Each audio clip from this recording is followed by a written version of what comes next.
நாளைக்கான வீடியோ தாங்க வந்திருக்கு. வீடியோ வந்து சூப்பரா இருந்துச்சு அப்படின்னு தாங்க சொல்லணும். நம்ம கண்மணி இருக்காங்கல்ல, அவங்க வந்து கார்த்திய வந்து ஆக்சிடென்ட் பண்ணிட்டாங்க அப்படின்னு தாங்க சொல்லணும். அந்த உண்மை வந்து நம்ம இவங்க வீராக்கு வந்து தெரிஞ்சு போயிருச்சு. கண்மணி வந்து பிடிச்சு வெளுத்து வாங்கிட்டு இருக்காங்க. அதெல்லாம் பார்க்குறக்குமா சேனலை மட்டும் மறக்காம லைக் அண்ட் சப்ஸ்கிரைப் மட்டும் பண்ணிருங்க. ஃபர்ஸ்ட்டு எடுத்த உடனேயுமே வந்து எப்படியாவது இந்த கல்யாணத்த நிறுத்தியே ஆகணும் அப்படின்னு சொல்லிட்டு கண்மணி வந்து யோசிச்சுக்கிட்டு இருக்கிற மாரி காட்டுறாங்க. என்ன பண்ணுறது? நாளைக்கு வேற வந்து பூ வைக்க போகிறோன்னு சொல்லிட்டு தடபுடலா வந்து கல்யாணத்துக்கு எல்லா ஏற்பாடுமே பண்ண ஆரம்பிச்சிட்டாங்க. நம்ம ஆரம்பத்திலேயே நிறுத்தினா தான் உண்டு, போக போகனா லேட் ஆயிரும் அப்படிங்கிற மாதிரி சொல்லிட்டு அந்த இடத்துல முடிவு எடுக்கிறாங்க. உடனே அவங்களோட டிரைவர் இருக்கார்ல, ஒரு கையாள் ஒருத்தர் இருக்கார்ல, அவருக்கு வந்து கால் பண்ணுறாங்க. இங்கே பாருங்கள், நான் சொல்கிறத வந்து கணக்கச்சிதமாக பண்ணி முடிக்கணும் அப்படிங்கிற மாதிரி சொன்னோடனே, சொல்லுங்கள் மேடம், எதுனாலும் பண்ணிடுறேன் அப்படிங்கிற மாதிரி சொல்கிறாங்க. உடனே ஒரு பிளான் மாதிரி அவங்க போட்டு கொடுக்குற மாதிரி தான் காட்டுறாங்க. என்கிட்ட சொல்லிட்டீங்களே மேடம், இனிமேல் நான் பார்த்துக்கிறேன், நீங்கள் உங்கள் வேலையை மட்டும் பாருங்கள், எல்லா வேலையும் நான் முடிச்சிடுறேன் அப்படிங்கிற மாதிரி சொல்லிவிட்டு அவங்க வந்து பயங்கரமாக பிளான் போட்டுக்கிட்டு இருக்கிற மாதிரி தான் காட்டுறாங்க. அங்கிட்டு பார்த்தா அன்றைக்கி காலையில் வந்து அங்கே பிருந்தா அவங்க வீட்டில் காட்டுறாங்க. அவங்க வந்து பக்கத்தில் உள்ளவங்க சொந்தக்காரங்க எல்லாத்தையுமே கூப்பிட்டு வச்சுட்டு, இன்றைக்கி வந்து பிருந்தா வந்து பொண்ணு பூ வைக்க வராங்க அப்படிங்கிற மாதிரி சொன்னோன்னே, என்னக்கா ஒன்றுமே சொல்லலை, தடபுடலாக வந்து பூ வைக்கிற ஏற்பாடெல்லாம் பண்ணிட்டீங்களே அப்படிங்கிற மாதிரி சொன்னோடனையும், என்ன பண்ணுறது, நான் 2 பொண்ணு கல்யாணம் பண்ணிட்டு போயிருக்காங்கல்ல, அங்கே இருக்கிற பையனே வந்து இவங்களுக்கு பிடிச்சிருக்குன்னு சொன்னாங்க. அதனால் வந்து 2 பேருக்கும் பிடிச்சிருக்கு. அதனால் நம்ம என்ன பண்ண முடியும்? அதனால் பண்ணி வச்சுருவோம் அப்படின்னு சொல்லிட்டு அவங்க வந்து அந்த இடத்துல சொல்லிக்கிட்டு இருக்காங்க. எல்லா ஏற்பாடுமே பண்ணிக்கிட்டு இருக்கிற மாதிரி காட்டுறாங்க. இங்கிட்டு வந்து ராமச்சந்திரன் அவங்க குடும்பத்திலேருந்து எல்லாருமே வந்து கிளம்பிட்டாங்களா, வாங்க போவோம் அப்படின்னு சொல்லிட்டு எல்லாருமே கிளம்புறாங்க. அந்த நேரத்தில் பார்த்தா கார்த்தி மட்டும் ஆளை காணோம். என்ன கார்த்தியை மட்டும் காணுமே அப்படிங்கிற மாதிரி சொல்லிட்டு கேட்டுக்கிட்டு இருக்காங்க ராமச்சந்திரன். அவன் வந்து ஒரு முக்கியமான வேலையாக வந்து போயிருக்கானே, நேரடியாக வந்து அவன் வந்து பிருந்தா வீட்டுக்கே வரேன்னு சொல்லிட்டான், நம்ம அங்கே போவோம், அவனும் அங்கே வந்துடுவான் அப்படிங்கிற மாதிரி சொல்கிறாங்க.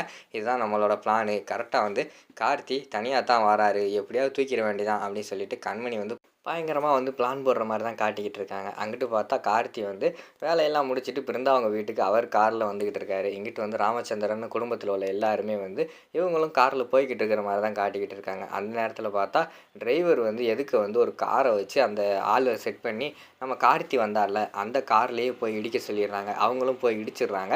நல்ல விதமாக என்ன ஆச்சுன்னா, கார்த்திக்கு வந்து எந்த ஒரு காயமும் கிடையாது. வண்டி மட்டும்தான் ஆக்சிடென்ட் ஆகிருக்கு. கார்த்தி வந்து சேஃபாக வந்து தப்பிச்சிடுறாரு. தப்பிச்ச உடனே அந்த இடத்துல இருந்து இறங்கி அங்கே பூ வைக்கிறதுக்கு வேறு லேட் ஆயிடுச்சு, நம்ம வந்து சீக்கிரமாக போகணும் அப்படின்னு சொல்லிட்டு அவர் வேறு ஒரு வண்டியை பிடிச்சு அவர் வந்து வீட்டுக்கு வந்துடுறாரு.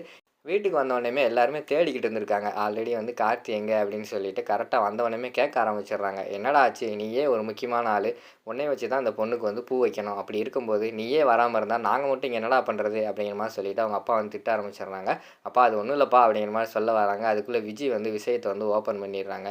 உங்களுக்கு விஷயமே தெரியாதா, வர்ற வழியில் வந்து நம்ம கார்த்தி மாமாவுக்கு ஆக்சிடென்ட் ஆயிடுச்சு அப்படிங்கிற மாதிரி சொன்னோன்னே எல்லாருமே பதறி போயிடுறாங்க. என்னடா பூ வைக்கிற நேரத்தில் இப்படி ஆக்சிடென்ட் ஆயிடுச்சே, இதெல்லாம் நல்லதுக்கு தானா அப்படின்னு சொல்லிட்டு அந்த இடத்துல வந்து பயங்கரமாக பயப்பட ஆரம்பிச்சிடுறாங்க. ஜோசியக்கார் வேறு சொல்லியிருக்காரு, இவங்க 2 பேர் கல்யாணம் அடைஞ்சால் கார்த்தியோட உயிருக்கு ஆபத்து அப்படி இப்படின்னு சொன்னார் அப்படின்னு சொல்லிட்டு அவங்க ஒரு பக்கம் யோசிச்சுக்கிட்டு இருக்கிற மாதிரி தான் காட்டிக்கிட்டு இருக்காங்க. நம்ம இவங்க லட்சுமி இருக்காங்கல்ல, அவங்களுக்கு வந்து பயங்கரமான டவுட் வந்துடுது. இந்த ஃபங்க்ஷன் நடத்தவா, கல்யாணத்துக்கு வந்து ஒத்துக்கிறவா, இல்லைன்னா கல்யாணத்தையே கேன்சல் பண்ணிடுமா அப்படின்னு சொல்லிட்டு அவங்க ஒரு பக்கம் யோசிச்சுக்கிட்டு இருக்காங்க. என்னம்மா யோசிச்சுக்கிட்டு இருக்க அப்படின்னு சொல்லிட்டு நம்ம ராமச்சந்திரன் வந்து கேட்காங்க. இல்லைண்ணே, எனக்கு என்னமோ நடக்கிறத பார்த்தாலே கொஞ்சம் பயமாக இருக்குது.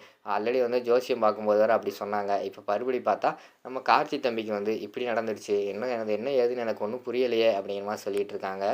ஏம்மா அதெல்லாம் ஒன்றும் கிடையாதும்மா, ஏம்மா இது தற்செயலாக வந்து வர வழியில் லேசாக ஆக்சிடெண்ட் ஆகிருக்கு பார்த்தியா, கார்த்திக் கூட எதுவுமே ஆகலை. அப்படி இருக்கும்போது இந்த கல்யாணம் நல்லபடியாக நடக்கும். இந்த கல்யாணத்தை வந்து நீ நினைக்கிறத விட நல்லபடியாக நடத்தி கொடுக்க வேண்டியது என்னோட பொறுப்பு அப்படிங்கிற மாதிரி சொல்லி அந்த இடத்துல வந்து ராமச்சந்திரன் வந்து சொல்லிடுறாங்க. சரிண்ணே, நீங்களே சொல்லிட்டீங்க, உங்ககிட்ட என்னால் எதுவும் பேச முடியாது அப்படிங்கிற மாதிரி சொல்லிவிட்டு அவங்களும் அமைதியாகிடுறாங்க. அதுக்கப்புறம் பார்த்துக்கிட்டோம்னா பூ வைக்கிற ஃபங்க்ஷன்லாம் நடக்குது. நம்ம கார்த்தி இருக்காங்கல்ல, அவங்க வந்து பிருந்தாவுக்கு பூவெல்லாம் வச்சு விடுற மாதிரி தான் காட்டிக்கிட்டு இருக்காங்க. வச்சு முடிச்சுட்டு அவங்களும் ஃபங்க்ஷனை முடிச்சுட்டு எல்லாம் வீட்டுக்கு வந்துடுறாங்க. வீட்டுக்கு வந்தோடனே கண்மணிக்கு வந்து பயங்கரமான கடுப்பில் இருக்காங்க. ஆக்சிடென்ட் பண்ணி எப்படியாவது வந்து இந்த பூ வைக்கிற ஃபங்க்ஷனை நிப்பாட்டிடலாம் அப்படின்னு பயங்கரமாக பிளான் போட்டிருந்தோம். கடைசியில் பார்த்தா கரெக்டாக வந்து வந்துட்டானே அவன் அப்படின்னு சொல்லிட்டு டிரைவருக்கு வந்து கால் பண்ணுறாங்க. டிரைவருக்கு வந்து கால் பண்ணி, யோ என்னையா நினச்சிக்கிட்டு இருக்க, உன்கிட்ட என்ன சொன்னேன், ஆக்சிடென்ட் பண்ணால் ஏதாவது ஒரு சின்ன காயமாக அது வரணுங்களே, நீ என்ன தான் ஆக்சிடென்ட் பண்ணேன்னு தெரில, ஒரு காயம் கூட இல்லை, அவன் அப்படியே தப்பிச்சு அங்கே வந்துட்டான், நான் நினச்ச மாதிரி எதுவுமே நடக்கலை. அங்கே பார்த்துக்கிட்டோம்னா அவன் இப்போ தங்கச்சிக்கு பூ வச்சுட்டே வந்துட்டான், எல்லாம் ஒன்றால் தான், அப்படி இப்படி சொதப்பிட்டே அப்படின்னு சொல்லிட்டு திட்டிகிட்டு இங்கிட்டு திரும்புகிறாங்க. வீரா வந்து பின்னாடி நின்றுக்கிட்டு இருக்காங்க. வீரா பார்த்தோன்னையும் பயங்கரமான ஷாக் ஆயிடுது. ஐயய்யோ! இவ வேற வந்துட்டாளா? தெரிஞ்சு போச்சா? அப்படின்னு சொல்லிட்டு, சரி விட்டுரு தெரிஞ்சா என்ன அப்படின்னு சொல்லிட்டு கேஷுவலா இருக்காங்க. ஏய் கண்மணி எல்லாத்துக்கும் காரணம் நீ தானே. கார்த்திய ஆக்சிடென்ட் பண்ணதுக்கு காரணமே நீ தானே அப்படிங்கிற மாரி சொல்கிறாங்க. ஆமாம் நான் தான் பண்ணேன். என்ன பண்ண போற? இந்த கல்யாணம் நடக்கிறது எனக்கு பிடிக்கல. இனிமேல் இந்த கல்யாணத்தையும் நடக்க விட மாட்டேன் அப்படிங்கிற மாரி சொல்லிக்கிட்டு இருக்காங்க. ஏய் இங்கே பாரு இந்த கல்யாணத்த நீ நடக்க விடாம 1000 வழியில நீ தடுத்து நிறுத்தினாலும், அதையும் மீறி நான் வந்து இந்த கல்யாணத்தை நடத்தி காட்டுறேன். இது சவால் அப்படிங்கிற மாரி சொல்லிட்டு வீரா வந்து மாஸா வந்து கண்மணிக்கிட்ட சவால் விட்டுட்டு வர மாரி தான் காட்டுறாங்க. அதோட பார்த்துக்கிட்டிங்கன்னா இந்த எபிசோட் வந்து முடிச்சிடுறாங்க.